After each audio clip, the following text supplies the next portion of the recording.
अस्सलाम वालेकुम नाजरीन। मौलाना तारिक जमील साहब इस वक्त बहुत ज्यादा दुखी हैं और पहली बार उन्होंने हमारे सामने वो हकाइक लेके आए जो हमें आज से पहले नहीं पता था।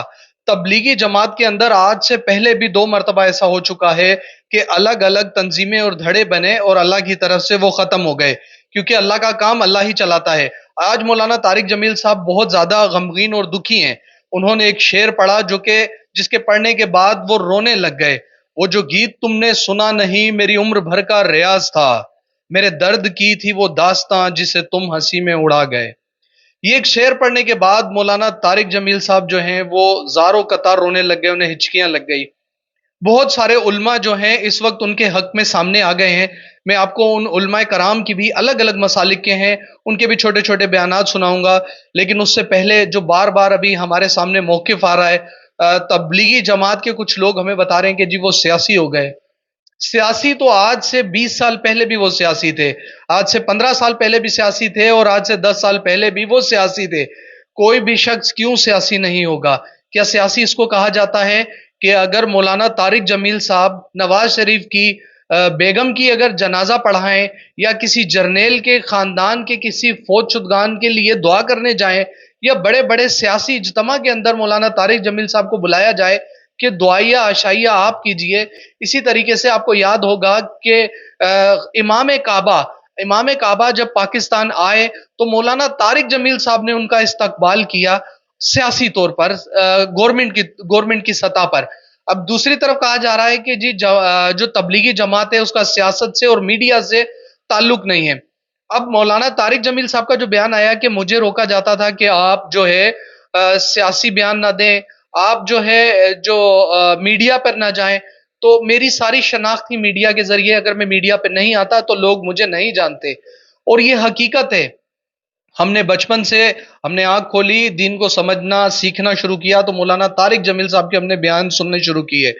मुझ समेत हजारों लाखों लोग ऐसे होंगे जिन्हें नहीं पता कि इस वक्त तबलीगी जमात के रायवंड में कौन कौन ओहदेदारान और कौन कौन मुफ्तियाने कराम वहां बैठे हुए हैं, लेकिन हम उन्हें नहीं जानते। हम जानते हैं मौलाना तारिक जमील साहब को। अल्लाह ने उन्हें वो ताकत अता फरमाई जिससे उन्होंने जो है गुमराहों को दीन की तरफ लेके आए, नाच गाने वाले लोगों को, तवाइफों को, गवैयों को, जो गाते हैं गाने गाते हैं, ऐसे लोगों को उन्होंने दाढ़ियां रखवा दी, इस्लाम की तरफ ले आए। मुजरे और डांस छुड़वा दिए गए, तवाइफों से उनका काम छुड़वा दिया। तो ये अल्लाह की एक देन थी जिसके जरिए मौलाना तारिक जमील साहब जो हैं अल्लाह के काम को आगे बढ़ा रहे थे। ये बहुत ही ज्यादा दुख और अफसोस की बात है कि जो रिपोर्ट किया जा रहा है, इरशाद भट्टी ने भी बताया कि तकरीबन वहां छोटे छोटे खड्डे खोद दिए गए कि मौलाना तारिक जमील साहब मानसेरा के इज्तिमा में ना जा सकें। गाड़ियां खड़ी कर दी गई तकरीबन 27 के करीब कि उन्हें वहां बयान ना कर सकें। जहां हमारे माशरे में आप देखते हैं कि वो लोग बयान करते हैं जिनका दीन से कोई ताल्लुक ही नहीं है। आप देखेंगे कि बड़े बड़े इज्तमात में भी आप सियासी शख्सियात आती हैं और वो दीन पर बात करने लग जाते हैं, या कोई प्रोग्राम ऐसा होता है वहां पर वो दीन की बात करते हैं जिनका दीन से दूर दूर उनको मालूमात नहीं है। बात तो करते हैं, वो मालूमात नहीं है। जब ऐसे लोगों को इजाजत दे दी जाती है तो मौलाना तारिक जमील साहब जिन्होंने 54 साल तकरीबन अपनी जिंदगी के जो है तबलीगी जमात को दिए, अपनी जवानी दी, अल्लाह की राह के लिए दी और अल्लाह की रजा के लिए दी। बहरहाल उनके साथ जो ये वक्त है आजमाइश का, ये अल्लाह करेगा कि गुजर जाएगा। लेकिन दूसरी तरफ अगर बात की जाए तबलीगी जमात की, वो हमें हमेशा इखलास, बर्दाश्त और म्याना रवि की बात करते हैं। वहां क्या मौलाना तारिक जमील साहब के साथ म्याना रवि और बर्दाश्त और इखलास नहीं करना चाहिए था? आपके इतने पुराने, इतने सीनियर, इतने बुजुर्ग जो हैं, मुकर्रर हैं, आलिम दीन हैं, क्या आपको उनके साथ बर्ताव हुस्न इखलाक नहीं करना चाहिए था? क्या इस तरीके से उनसे जबरदस्ती उनका बयान बंद करवाना ये कहाँ का इंसाफ है? अगर वो सियासी भी हैं, आप लोगों को चाहिए था कि तमाम लोग उनसे मिन्नत करते, रिक्वेस्ट करते, क्योंकि उनमें जो शूरा है और लोग हैं, उनमें बहुत सारे लोग तो वो हैं जो मौलाना तारिक जमील साहब के शागिर्द हैं। बहरहाल ये सारी बातें बहुत लंबी हैं। अल्लाह करेगा कि मौलाना तारिक जमील साहब की आजमाइश के दिन गुजर जाएंगे और कोई भी शख्स ऐसा नहीं है दुनिया में जो गैर सियासी हो।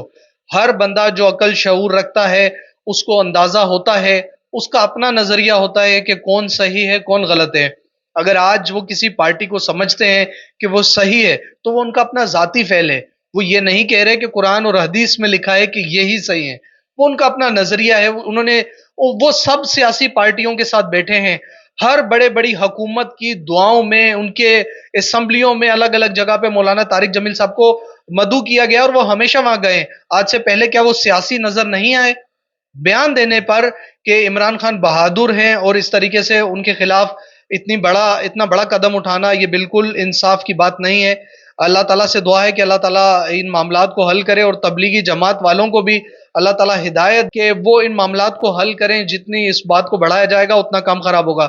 جو مختلف علماء کرام اب اس بارے میں اپنی رائے دے رہے ہیں، اب وہ سنیے گا آپ جی۔ اب جو میں نے سنا کہ پاکستان میں مولانا طارق جمیل صاحب دامت برکاتہم کو مرکز میں بیان سے روکا گیا، اور روکنے کا جو طریقہ کار اختیار کیا گیا وہ غنڈوں، اوباشوں، بدماشوں، منحوس ترین لوگوں کا طریقہ تھا، جن کا کوئی تعلق دین سے نہیں، دعوت و تبلیغ تو بہت دور کی بات ہے۔ اب وہ اہل البیت کا انہوں نے ذکر چھیڑا ہے نا، تو من کنت مولاہ فعلی مولاہ، اور یہاں مولا سے مراد دوست نہیں ہے۔ میں ان کی اس وجہ سے بڑی قدر کرتا ہوں کہ جس شہرت کے مقام پر وہ فائز تھے، جو مقبولیت تھی، جو ان کا سیاست میں، عوام میں، تمام مسالک میں مشترکہ احترام تھا، سب انہوں نے قربان کیا اہل البیت کی محبت پر۔ اب مولانا طارق جمیل صاحب دامت برکاتہ، میں نہیں سمجھتا کہ 100 سال میں کوئی ایسا آدمی پیدا ہوا ہوگا، اتنا بڑا آدمی۔ اب وہ میڈیا پہ آیا ہے تو تبلیغ والوں نے اس کو کٹ ہی کر دیا، اب رائیون میں جا کے بیٹھ جاتے ہیں بیچارے، ان کا کوئی نام مل لیتا کہ ان کا بیان ہونا چاہیے، ہے نا۔ بیان کرنا پاکستان میں کسی کو اگر آتا ہے تو طارق جمیل ہی ہے بس۔ سال انہوں نے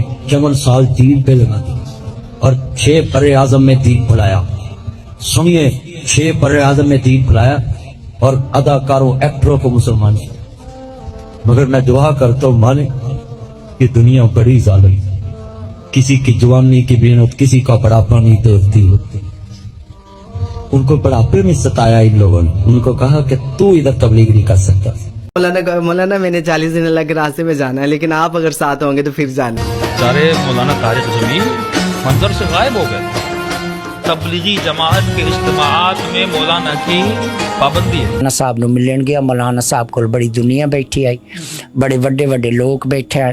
میں یاد دروازے بڑھیا تے مولانا صاحب میں ویک کے تے اٹھی کے مولانا طارق جمیل میں آ جائے، انہی میں سے ایک، کیونکہ مولانا کا بات کرنے کا کبھی فقہ کے بنیاد پہ بات نہیں کریں گے، اخلاقیات پہ بات کریں گے، ان کا سبجیکٹ ہی نہیں ہے یہ، جی ہاں، تہذیب پر بات کریں گے۔ تو مولانا طارق جمیل کو ہم سنتے تھے، اور وہ آج تو جی ناظرین، آپ نے سنا کہ یہ مختلف علماء کرام مولانا طارق جمیل صاحب کے حق میں کس طریقے سے بات کر رہے ہیں۔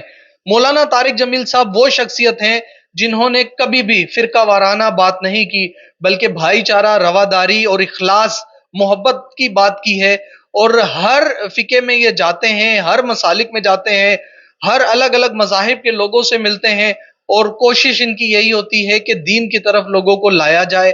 انہوں نے کبھی بھی جو ہے تفرقہ نہیں پھیلایا ہے، یہی ان کی سب سے بڑی خاصیت ہے۔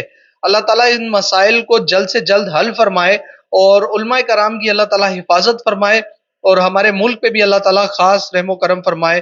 آپ سب دیکھنے والوں کو شکریہ جی، اللہ حافظ۔